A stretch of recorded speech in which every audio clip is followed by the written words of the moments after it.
Frère Branham dit, Dieu il est sa parole. Et c'est ça sa faiblesse. Quand il présente sa parole, Dieu s'incline. Alors il va dire, effectivement c'est moi qui ai dit ça. Je suis obligé de te sauver. Même quand tu es déjà un pied en enfer. Un autre qui n'est pas encore en enfer. Je te sauve. Est-ce que quelqu'un peut dire amen à ça? Votre amen ne me donne pas la force. Non, votre amen est froid.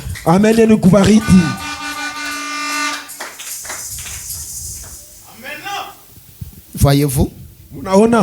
Quiconque, c'est que vous mettez votre nom là-bas. Donc on peut dire, car, invoquera le nom du Seigneur, sera sauvé. Donc le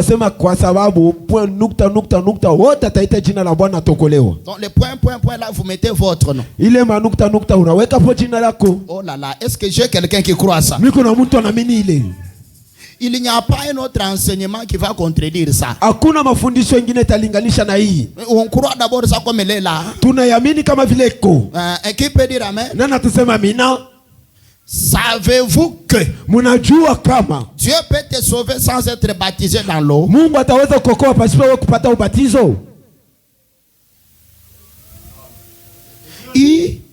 on a lu ici, non? On a dit que car quiconque sera baptisé. Le baptême c'est une autre écriture. C'est un commandement que vous devez accomplir. Mais ça, c'est aussi la parole. Il est écrit. Il est aussi le brigand à la croix là, à qui Jésus a dit, ce soir même, tu seras avec moi dans le royaume des cieux. Il a été baptisé par qui? Dieu a des formules dans sa parole qui sont propres à lui et qui font de lui Dieu souverain.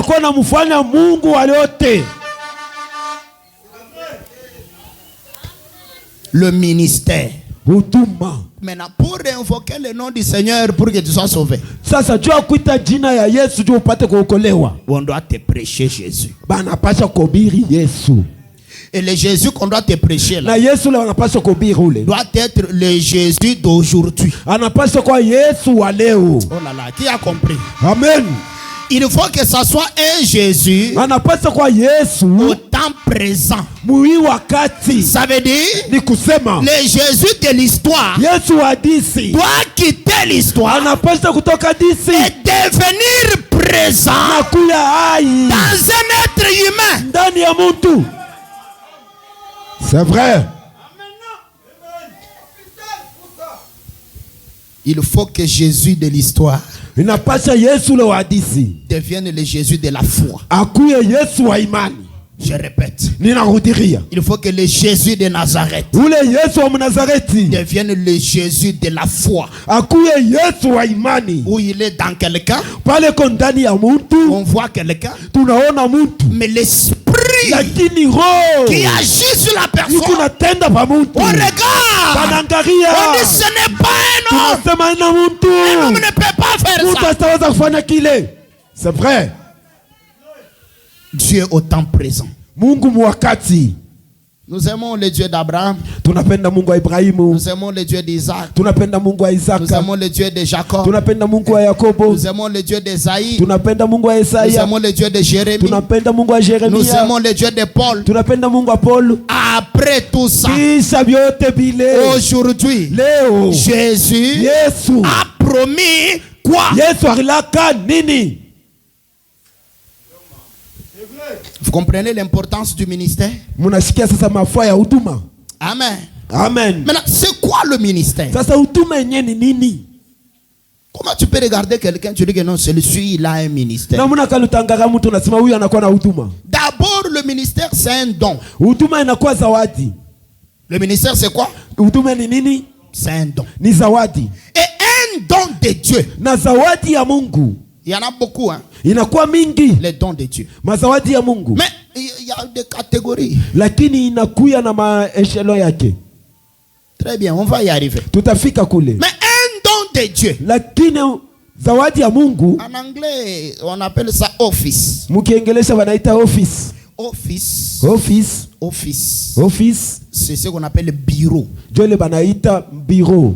Amen. Amen. Vous connaissez un bureau? Munajua ka bureau kale tunaita kama bureau ya pastor. C'est un espace de travail. Ni fasi ile mtu anakuwa anatumikia kazi. Vous avez une entreprise? Unakuwa na kazi yako. Ou bien vous êtes dans une entreprise? Wala unakuwa mkazi fulani. On vous engage. Bana kupatia fasi ya kutumikia. Vous êtes directeur. Uko directeur kule mwongozaji. Un bureau. Bana kupatia ka ofisi. Un espace de travail. Ka kipande mwa bulongo ya kazi. Un espace. Ka kipande mwa bulongo. Une pièce. Kanyumba kamoya hivi. Où on entre là-bas. Pale pe kunengia ndani ya kale chumba. Pour travailler. Cho kutumika. Qui est avec moi? Nani kwa pamoja na mimi? Maintenant. Sasa.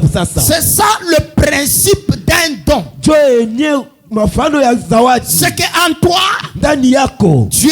Mungu. Dès avant la fondation du monde. Mbele ya maumbaji yote. Il prédispose. Anatengeneza ndani yako. Un petit bureau de travail. Ka ofisi kama kazi dans ton esprit. Ndani ya roho yako. Mungu. Il prévoit un espace. Anatengeneza kafashi. Dans lequel un ange. Pale malaika tu moja. Il descend dans ce bureau là. Et il travaille. Na anatumika. Quand l'ange là commence à travailler. Na pale le malaika anaanza kutumika. Les gens te regardent. Na bantu banakuangalia. Ils disent c'est pas lui. Hapana na yeye.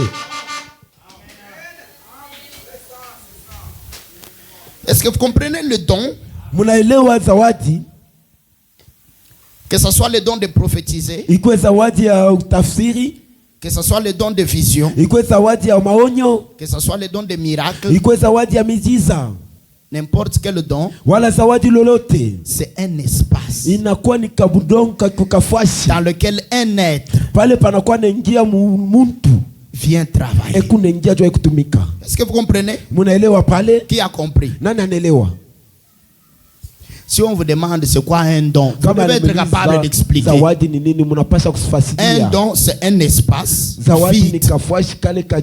Un espace vide dans un être humain, dans l'esprit de l'être humain, que tu sois homme ou femme. C'est un espace vide dans lequel un esprit vient travailler.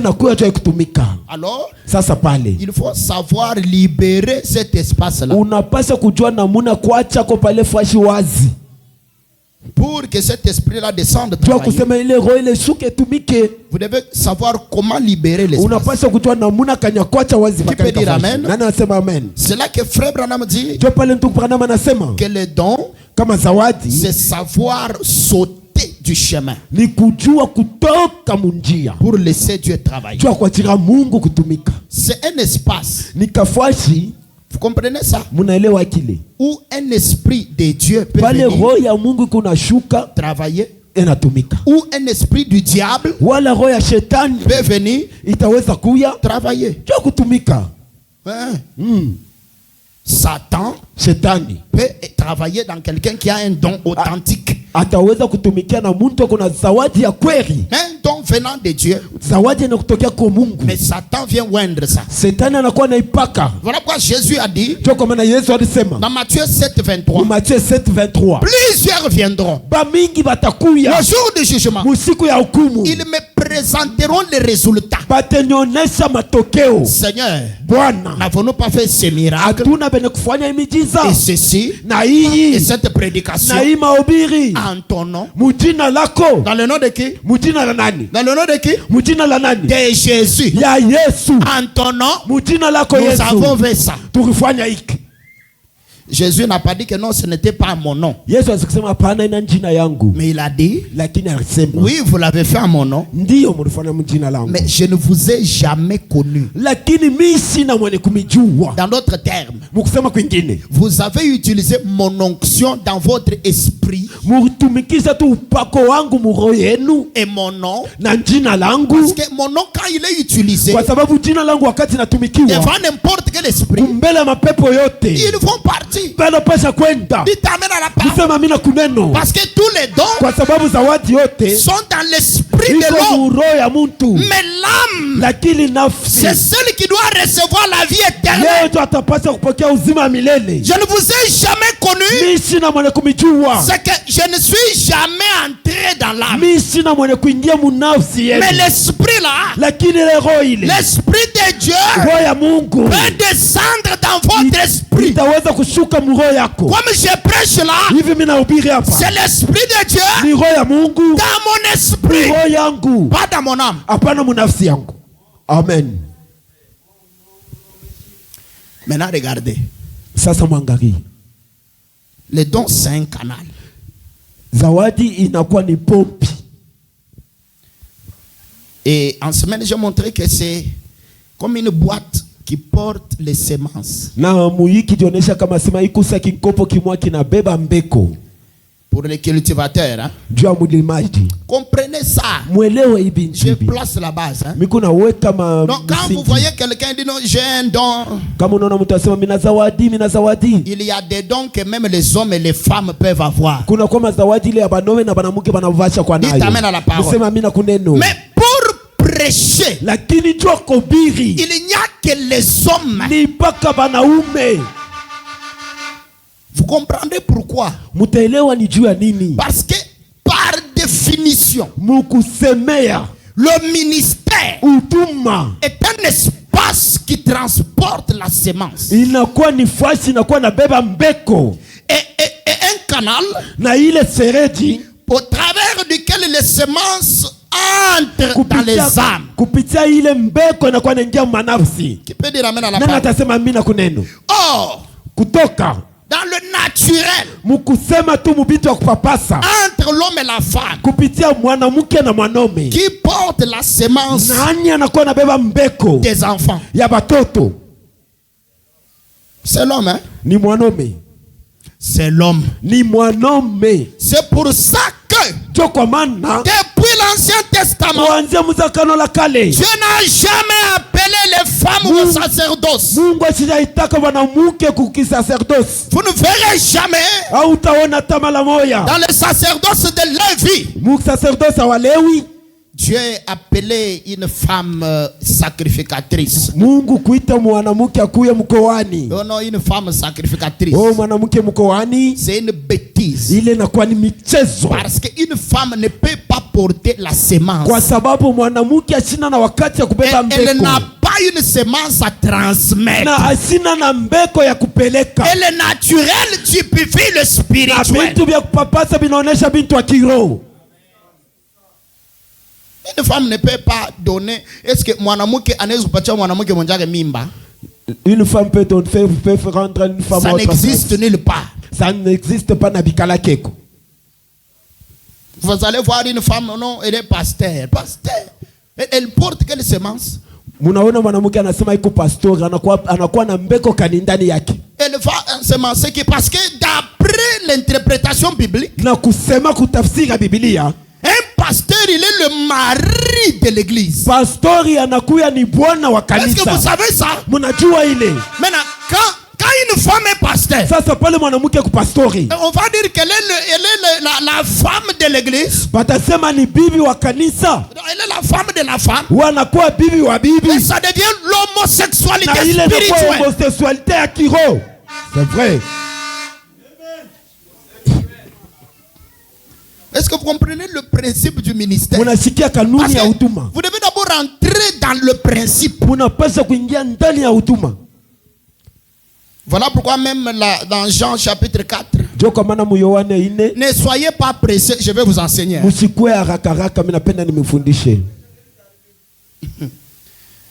Lorsque Jésus il fait le discernement des pensées devant la femme la samaritaine,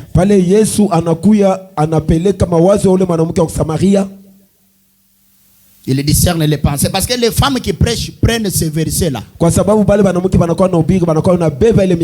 Et elles les interprètent mal. Quand la femme découvre que Jésus est le Messie, elle rentre dans la ville. Elle va témoigner. Venez voir l'homme qui m'a parlé. Ne serait-ce pas le Messie? Alors les hommes de la ville, écoutez, ils sont venus eux-mêmes. Et puis ils ont découvert eux aussi que c'était le Messie. Après ça, ils ont dit à la femme, seulement là-bas, nous venons de croire, pas parce que tu nous as dit, parce que nous on a vu nous-mêmes. Cette affaire doit s'arrêter ici. On ne veut pas que nous on rentre là-bas. Oh non, je deviens maman pasteur. Non, c'est parce que nous on a vu. Amen. Oh non, c'est moi qui vous ai prêché, non? Tu as témoigné. Vous avez aussi le droit de témoigner. De témoigner aux gens. Dans notre église, Jésus est là. Ce n'est pas prêcher. Parce que l'apôtre Paul a dit, je ne permets pas la femme d'enseigner, ni de prendre autorité sur le mari, sur les hommes. Maintenant vous avez une femme là. Oh, maman prophétesse ou maman pasteur. Elle prend des hommes mariés. Elle les amène devant elle. Toi mon fils, au nom de Jésus,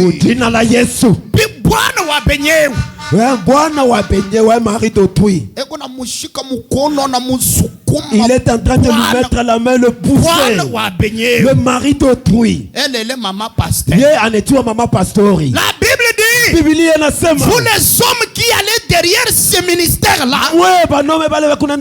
l'apôtre Paul dit, vous êtes maudits.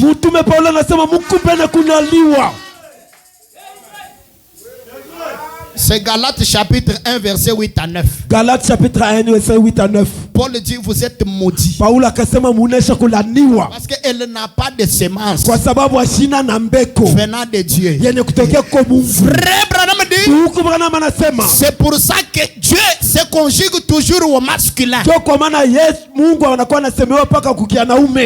est un homme. Frère Branham va loin.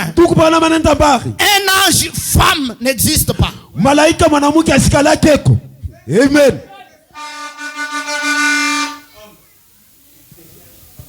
Ce que vous lisez dans les livres, si c'est des témoins de Jéhovah, si c'est dans quel livre où vous voyez les femmes avec des seins, ça c'est du diable. Si c'est dans quel livre où vous voyez des femmes, des anges, hein? On a dessiné des anges avec des visages de femmes. Sataniquement, démoniaquement, diabolique. Le ministère, c'est un espace où il y a des semences. Les semences de Dieu ou les semences du diable. Afin de les semer.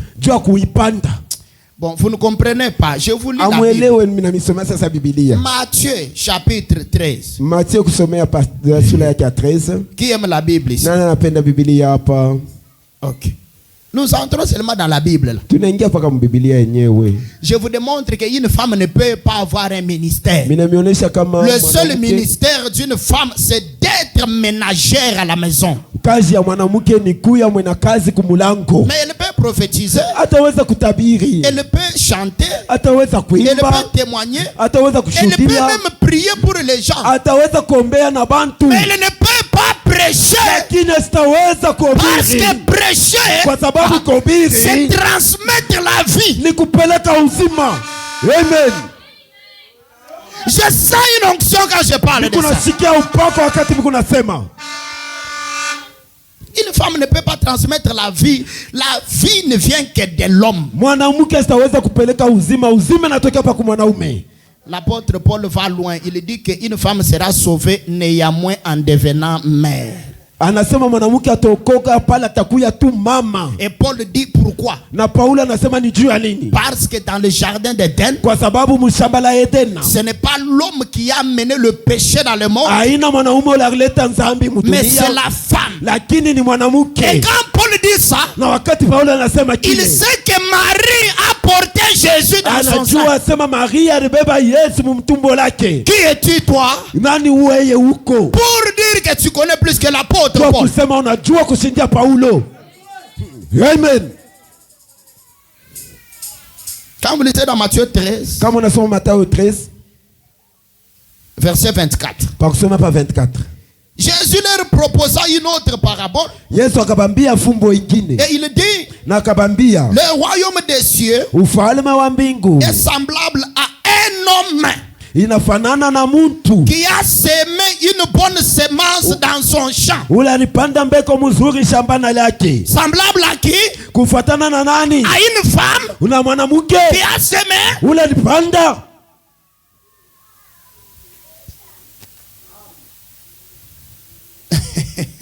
Un homme qui a semé la semence. C'est une parabole. Mwanaume ule alipanda fumbo.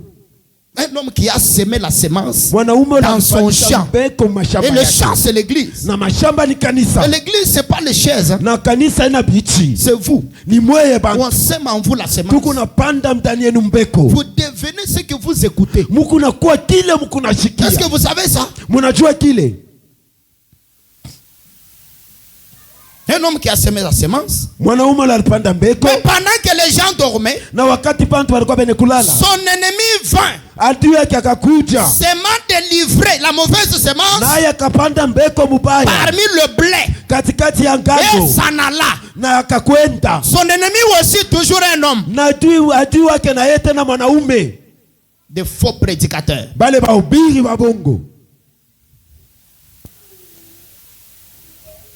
Amen. Amen. Je vous ai lu ceci pour vous faire comprendre que le ministère se conjugue toujours au féminin et au masculin. Jamais au féminin. Qui peut dire amen à la parole? Dimanche est le jour du Seigneur. Faut pas dire non, j'ai mes rendez-vous, hein? Non.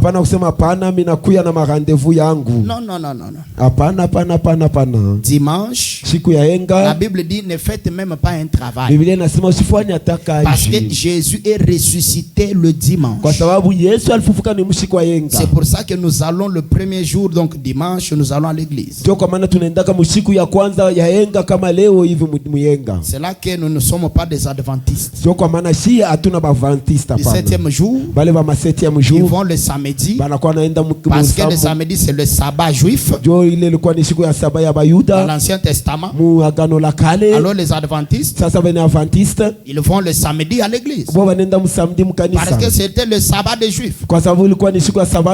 Mais nous les gens des nations, nous allons à l'église donc le premier jour de la semaine, ça veut dire dimanche. Parce que Jésus est ressuscité le premier jour de la semaine. Et nous venons à l'église pour célébrer la résurrection du Seigneur. Amen. Amen. Vous devez comprendre ces choses-là. C'est pour ça que les miracles dimanche sont graves. Amen. Amen. Alors, le ministère, lorsque nous allons plus loin, dans le livre d'Hébreux, écoutez, la Bible dit ceci. Hébreux chapitre 1, le verset 13 à 14. Et auquel des anges a-t-il jamais dit, assieds-toi à ma droite jusqu'à ce que je fasse de tes ennemis ton marchepied?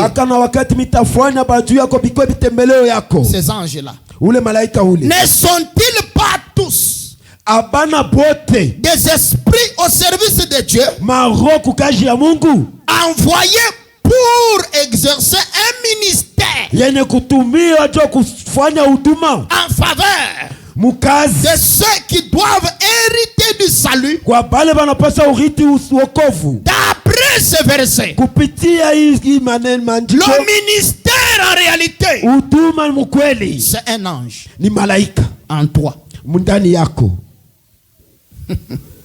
Qui a compris ça? Nani anaelewa hili? Je vous exhorte, quand vous allez rentrer à la maison, wakati mtakuja kumlango, relisez Hébreux chapitre 1, musomulule Hébreux sura yake ya kwanza, verset 13 à 14. Pakusoma pa 13 na pa 14. Bon, je sais que vous allez le lire comme des croyants. Minajua sema mtasoma kama baaminifu. Vous n'allez pas le lire comme moi. Lakini mtasoma kama mimi. Parce que moi quand je lis ça, wakati mimi nasoma hivi, je m'entoure de beaucoup d'autres versions de Bible. Minakuwa mine kumpembeni yangu kuna kwa mabitabu ile kusema malugha ya mingi. Pour faire l'exégèse. Jua mie nipate pour kuchunguza. faire une analyse profonde de ce texte. Chunguze muupano kabisa kabisa ya et quand je fais l'analyse profonde, na pale mina kwa mina chunguza kabisa avec frère Branham, na ndugu Branham pampeni, je comprends na mina elewa que le ministère kama huduma c'est un ange, ni malaika. Donc quand quelqu'un dit j'ai un appel au ministère, kama mtu anasema miko na mwito kuhuduma, il veut dire anapenda kusema que quand il prêche, wakati anahubiri, il y a un ange qui parle au travers de lui. Kuko malaika mmoja anasemea ndani yake. Qui a compris? Nani anaelewa? Amen. Oh là là. Est-ce que je peux lire les prophètes? Mitaweza kusoma nabii. Frère Branham dit dans la prédication un prophète comme Moïse. Mumahubiri nabii moya kama Musa. Il parle de 5 ministères d'Éphésiens 4. Anakuwa anasema mahuduma 5 ya Muefesia 4. C'est prêché le 20 novembre 1959. Paragraphe 40. Ils ne sont pas appelés par l'église et ainsi de suite. Ils sont choisis par Dieu. Des apôtres. Deuxièmement, des prophètes. Troisièmement, il se peut que je ne les cite pas comme il le faut. Troisièmement, je pense que ce sont des docteurs, des évangélistes et des pasteurs. Qui peut dire amen? 5 offices spirituels dans l'église pour la mettre en ordre. Des apôtres, des prophètes, des docteurs, des évangélistes et des pasteurs. Ce sont là des offices appelés par Dieu. Mettons office là en français normal. Des bureaux, d'espace de travail. Oh là là là là. J'aurais aimé avoir beaucoup de temps pour vous expliquer ça. Quand on parle d'un office, d'un apôtre, c'est que Dieu mais dans cet homme-là, en qui il y a le ministère apostolique, un espace de travail, il classe des choses dans cet homme-là de manière ordonnée, de manière apostolique, de telle sorte que quand l'ange apostolique là descend pour travailler dans cet espace-là, on dit que ça c'est un apôtre. Et quand Dieu il place l'office d'un prophète, il commence à travailler. On regarde, on dit ça c'est un prophète. L'autre on dit ça c'est un docteur. L'autre on dit c'est un évangéliste. L'autre on dit c'est un pasteur. Combien d'offices? 5. Des espaces de travail. Des bureaux de Dieu. Mais aussi Satan peut entrer là. tena shetani ataweza kuingia naye pale. Voilà pourquoi je vous ai dit que prêcher c'est pas la garantie que je pars aussi. Kwa maana mimi nasema kuhubiri aina na hakikisha kwenda kumbingu. Prêche aussi derrière la chair. Shetani naye anakuwa mpenzi msema mimi na kuneno. N'avez-vous pas appris? Amuna bene kufundishiwa que il y a des pasteurs qui couchent avec leurs croyantes. Kama kuna kuya ba pasteur banakuwa banalala na banamuke wa mkanisa yao. Mais quand ils prêchent, wakati enobiri il prêche. Ekonobiri. C'est pour ça que Frère Branham a prêché une prédication qu'il a intitulée Les oins du temps de la fin. Ils sont oints de l'esprit de Christ. Mais l'âme est ointe du diable. Les espaces de travail. Premièrement, est-ce que je peux parler? L'appel le plus élevé dans la Bible, c'est l'appel où Dieu lui-même est un prédicateur. Est-ce que vous avez compris? Dieu lui-même, il est prédicateur. Et quand Dieu lui-même est prédicateur, il s'appelle le Fils de l'homme. Ça veut dire Dieu dans un prophète. Qui peut dire amen? Et ça là, nous le retrouvons seulement 3 fois dans la Bible. Premièrement dans Genèse 18. Chez Abraham. Deuxièmement, en Jésus-Christ. Chez Pierre, chez Nathanaël et chez la femme samaritaine. Troisièmement, en Frère Branham, chez les gens des nations. Ça s'appelle ministère du Fils de l'homme. Ministère messianique où Dieu tout-puissant, en tant que l'ange puissant, il entre dans un homme et lui-même Dieu prêche au travers de l'homme là.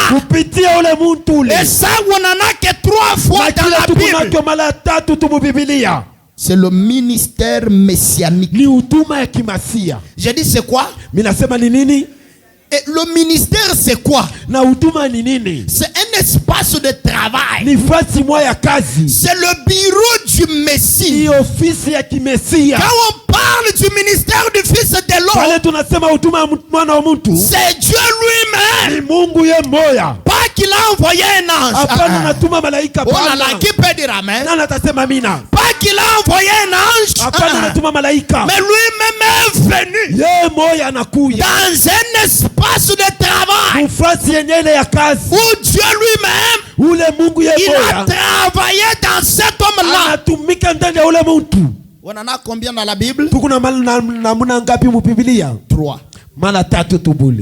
Après ce niveau-là, qui est le plus élevé, vient maintenant le niveau des 5 ministères d'Éphésiens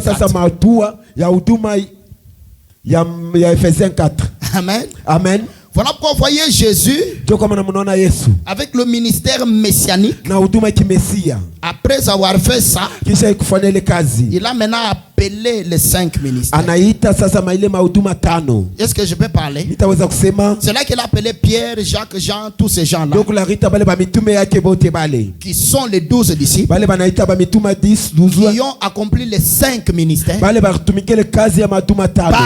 eux, il y avait des apôtres, il y avait des prophètes, il y avait des docteurs, des évangélistes, il y avait des pasteurs. Parmi les disciples, ça vient après le ministère du Messie. Maintenant en eux, c'est l'esprit de Jésus qui descend dans ces gens-là, mais de manière diluée. Kushusha makari.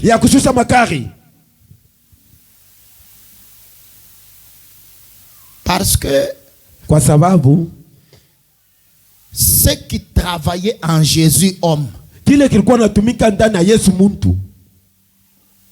C'était Elohim lui-même. Ilikuwa ni Mungu we moya.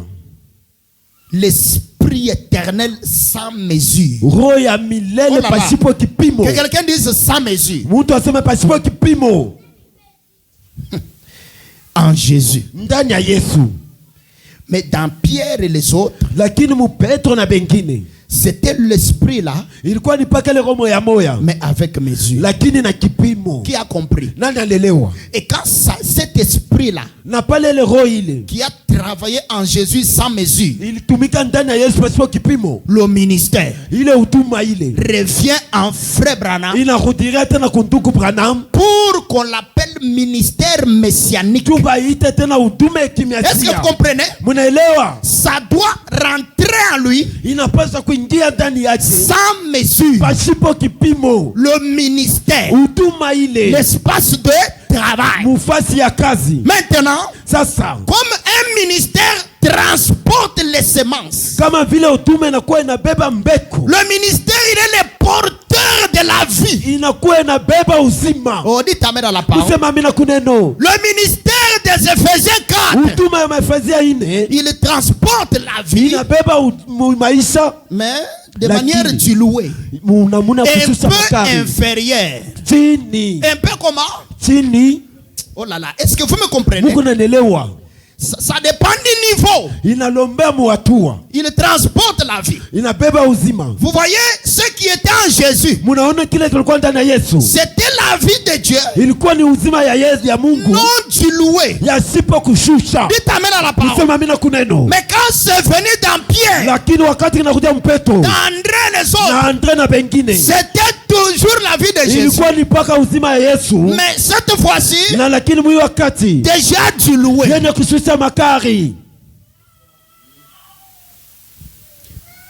C'est pour ça qu'en Pierre et tous les disciples, on n'a pas dit que c'est le ministère messianique. Amen. Amen. Ce n'était pas la totalité du ministère. De quoi? Et au temps de la fin, quand ça revient en frère Branham, c'est exactement le même ministère qui était en Jésus sans mesure. C'est la même teneur. Ce n'est pas dilué. Voilà pourquoi en dehors des frères Branham, personne d'autre ne peut supporter l'onction là. Tu vas éclater. Tu vas éclater. L'onction là, qui est au-dessus là, dans sa totalité, venir à moi ici. Mais vous me ramassez.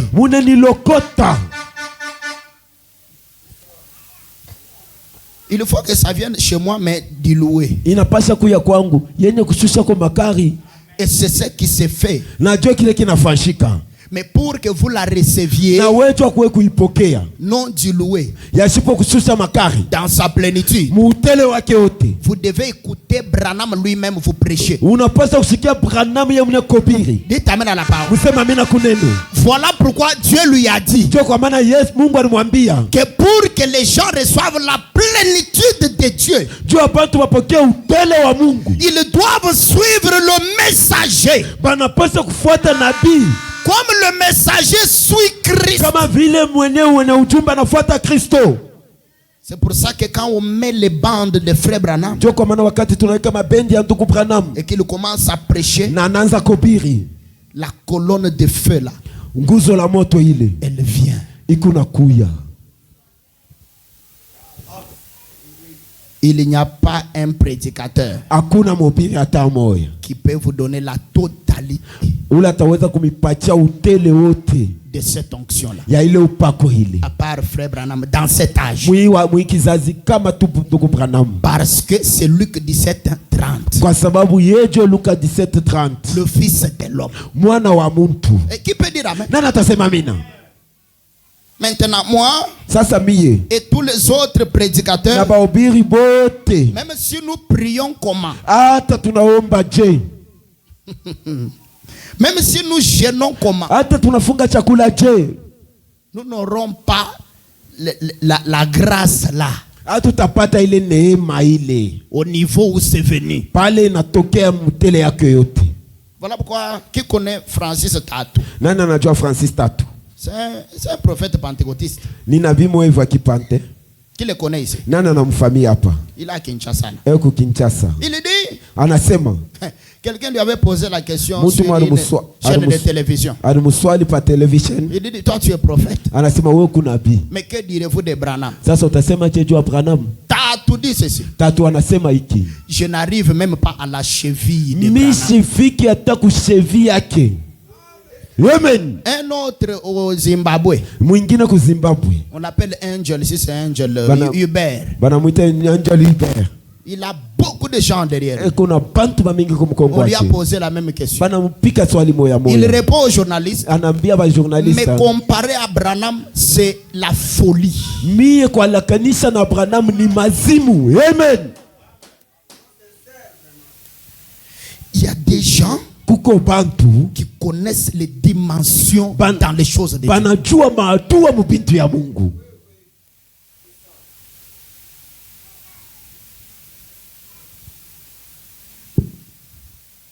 Et parce que le ministère messianique, c'est Dieu sous forme d'un ange, qui peut dire amen, l'ange puissant d'Apocalypse 10. C'est pour ça que nous ne pouvons jamais adorer William Marion Branham. Parce que celui qui a travaillé là, c'est l'ange. Il t'amène à la parole. Il t'amène. L'ange du Seigneur, aussi puissant soit-il, on ne l'adore pas. À partir du moment où il dit qu'il est un ange, on ne l'adore pas. Même si il prend la terre, il la renverse par la puissance. Il ramène le soleil tout près de vous. Mais si il est un ange, même si il fait quoi, même si il a l'arc-en-ciel autour de sa tête, même si il est comment, on ne l'adore pas. Frère Branham dit, un véritable ange du Seigneur ne se laisserait jamais être adoré. Il renvoie toujours l'adoration à Jésus. Amen. Amen. Amen. Mais pour ce qui est du ministère, espace de travail, l'office, le bureau, le plus élevé, c'est Dieu sous forme d'un ange, en frère Branham. Il t'amène à la parole. Donc quand frère Branham dit que la totalité de Dieu est entrée en lui, il s'agit du ministère. Il s'agit de quoi? Maintenant, comme le ministère, il porte la vie. La vraie vie de Dieu aujourd'hui, c'est dans le message. Voilà pourquoi quand vous croyez le message, vous le croyez seulement. Continuez seulement à le croire. Vous ne comprendrez pas comment les choses vous quittent. Les choses du monde là.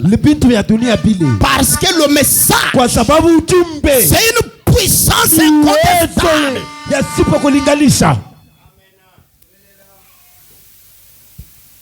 Et ça ne peut pas rater. C'est vrai. Le ministère, c'est un ange. Dis à ton voisin. Ambia jirani wako huduma ni malaika. Ni malaika wa Mungu mumuntu. Ni malaika wa Mungu, l'ange du Seigneur dans un homme. Mais ça c'est moi Branham. Hein? Mais maintenant c'est Branham. Ni Mungu anakuwa yeye mwenyewe sasa ndio malaika. C'est Dieu lui-même qui devient l'ange. Et on l'appelle colonne de feu.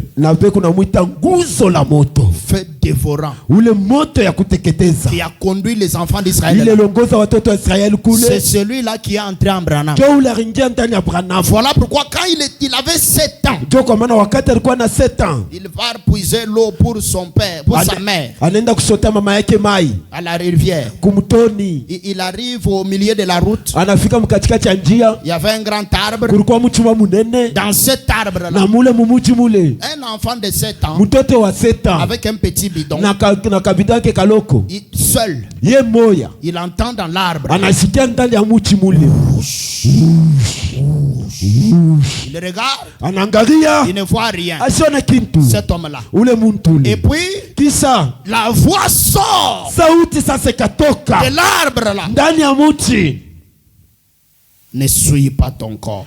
Apana kuhalabisha maungu yako. Ne fume pas. Apana kufuta. Ne bois pas. Apana kufunwa. Quand tu seras grand, wakati utakomea, j'aurai un travail à faire avec toi. Mitakuwa na kazi ya kufanya na wewe. Et puis le ouche est parti. Kisha ile ushi naenda. Et puis kisha tu vas dire que tu es comme Branham. Na utasema wewe ukusa Branham. Toi Dieu t'a-t-il dit ça? Yes, Mungu alikwambia wewe vile. Ne souille pas ton corps. Apana kuchafusha maungu yako. Ne fume pas, ne bois pas. Apana kufuta wala kunwa. Branham un jour, Branham siku moja, il a fait par force. Alifanya kile kitu kwa nguvu. Les gens se sont moqués de lui. Il est comme une poule mouillée. Alors il a dit, donnez-moi ça, je vais boire. Il fallait fumer. Il prend seulement la cigarette là. Avant qu'elle s'approche de ses lèvres, l'ange là a pris la cigarette là, jeté. C'est vrai. Mais toi, essaye de prendre la cigarette. Qu'on voit quel ange va jeter ça. Toi, prends la bière. Et tu tiens le verre comme ça. Qu'on voit quel est l'ange qui va jeter ça. Tu vas boire. Et puis tu bois. Et puis tu dis, je vais me repentir. Mais avec Branham, c'était pas ça. C'est vrai. Voilà pourquoi. Oh là là là là là là. Dans la prédication, écoutez ça. Dans la prédication, la preuve de la résurrection, la preuve infaillible de la résurrection, prêché le 14 janvier 57. Frère Branham dit au point 83. Maintenant, ceci est le don divin. Je n'ai rien du tout à faire avec cela. Je ne sais même pas s'il le fera. Il a 5 différents dons qu'il a placés dans l'église. Je suis en désaccord avec votre théologie de vous imposer les mains les uns aux autres et de mettre celui-ci à l'écart et donner à celui-là des dons. Frère Branham dit, c'est Dieu qui donne des dons. Ça, Branham attaque les gens de Kamwesha.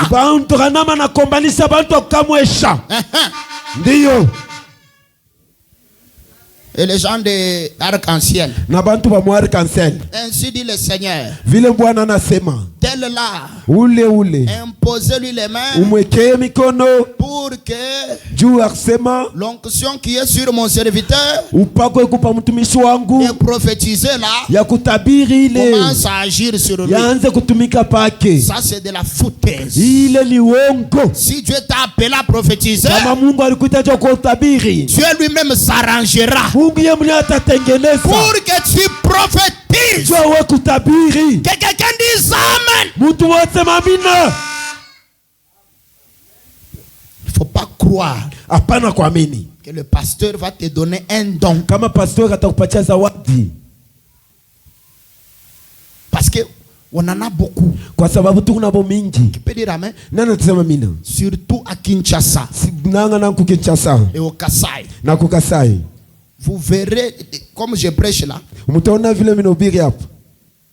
un frère comme vous l'avez là, il ne prophétise pas. On le prend, on l'amène en formation. Et puis il vient ici, il commence à vous donner des vraies prophéties. Pas de fausses. Frère Branham dit c'est vrai, mais c'est des limitations. Ça veut dire une fausse onction, une photocopie de l'onction.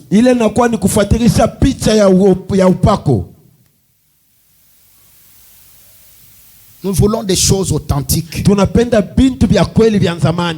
peut dire Amen? C'est pour ça que nous, les dons que nous avons dans cette église, nous ne les forçons pas. Nous présentons la requête à Dieu. Dieu est souverain. Dieu est comment?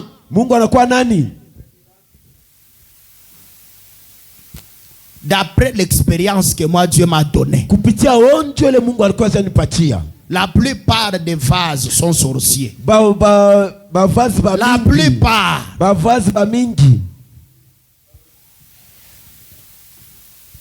Parce que la sorcellerie, c'est un don. Un don de quitter le corps, aller quelque part. Dites amen à la parole. Dites amen. Alors, il va utiliser son don là. Ils ont planifié la chose. Dans le monde là. Alors lui, il te donne ça comme une prophétie. Alors que c'est ce qu'ils ont prévu. Mais il ne va pas te donner tout, hein.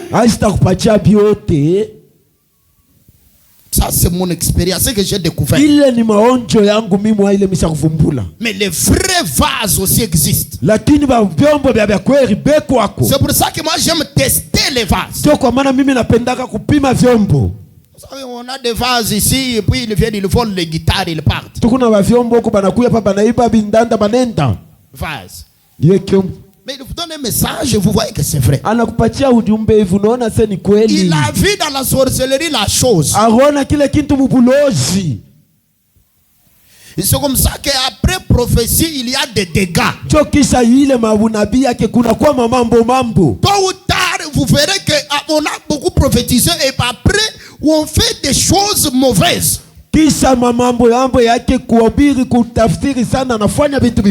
Que les gens disent amen à la parole.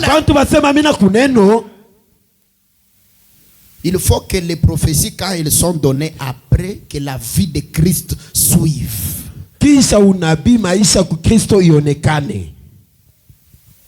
Amen. Amen. Pas une histoire où les gens sont à l'église là seulement pour qu'on les prophétise. Maintenant, après prophétie, hein, Patrice, tu apprends que non, pasteur est allé coucher avec ta femme. C'est comme ça qu'il y a des gens qui quittent les églises. Donc vous pensez que tout le monde qui part à l'église là n'a pas envie d'aller à l'église? Il y a des gens qui ne partent pas à l'église avec raison. Et Dieu les comprend. Pendant que vous les condamnez là, Dieu les comprend. C'est vrai. Tu le comprends. Les gens viennent à l'église pour trouver Dieu. Pas pour le condamner ou bien les maltraiter. Ils deviennent les esclaves du pasteur. Non. Nous ne croyons pas à ça.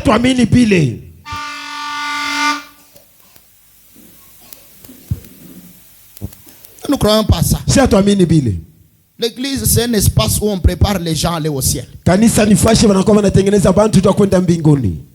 Les pasteurs surveillent les croyants.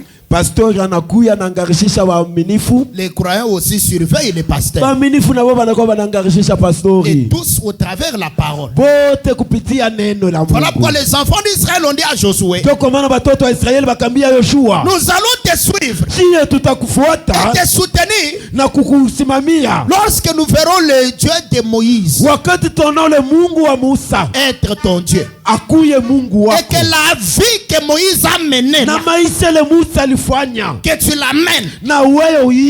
Amen. Prêcher ne suffit pas. Après avoir prêché, il faut produire la vie.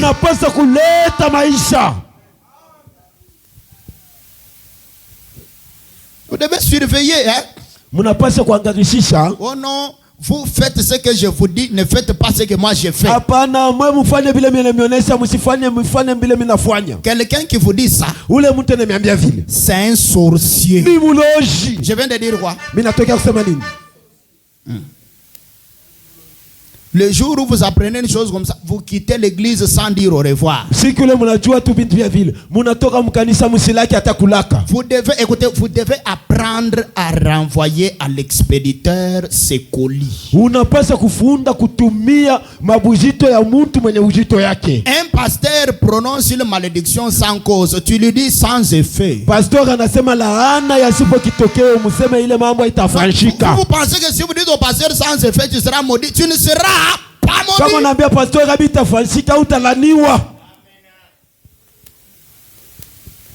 Dites amen à la parole. On te maudit sans cause. C'est nguvu. Sans effet. Tu n'as pas péché. C'est pour ça qu'un vrai pasteur ne maudit pas les gens, même s'ils ont fait quoi. Est-ce que vous savez ça?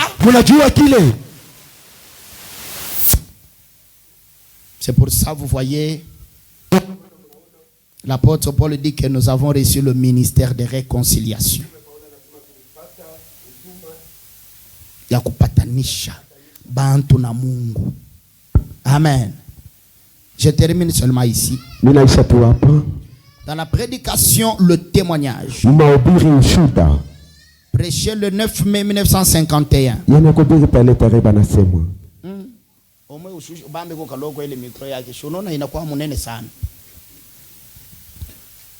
Branham dit ceci. Eh bien, j'aimerais que vous tous vous soyez respectueux. Et je demande que l'organiste, le pianiste, veuille bien jouer l'un de mes cantiques favoris. S'il le fait. J'aimerais que vous le sachiez. J'aime l'orgue dans le piano. Et j'aimerais qu'elle joue très bas la chanson Reste avec nous pendant que je prie.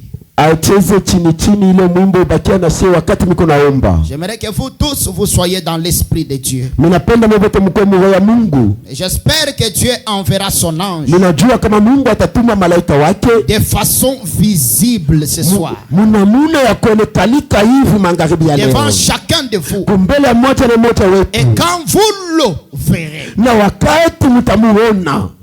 et si vous le voyez effectivement, j'espère que chacun de vous se lèvera et rendra gloire à Dieu. Et vous m'avez vu. Je le représente simplement. Juste comme la piscine d'eau à Bethesda.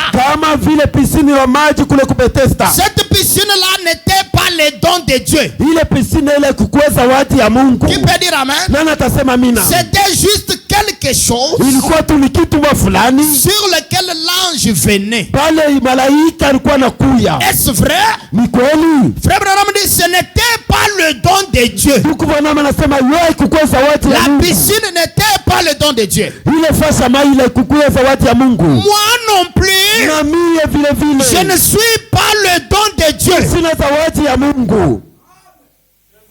Frère Branham n'est pas le don de Dieu. Ndugu Branham sina zawadi ya Mungu. Est-ce que vous croyez ça? Munaamini kile? Qui croit ça? Nani anaamini kile? Hein? Qui ne croit pas? Nani anashamini?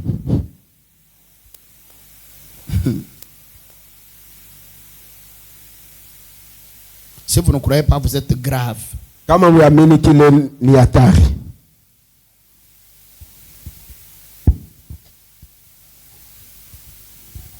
Dans la prédication, l'esprit de vérité. Mumabiri roho ya kweli.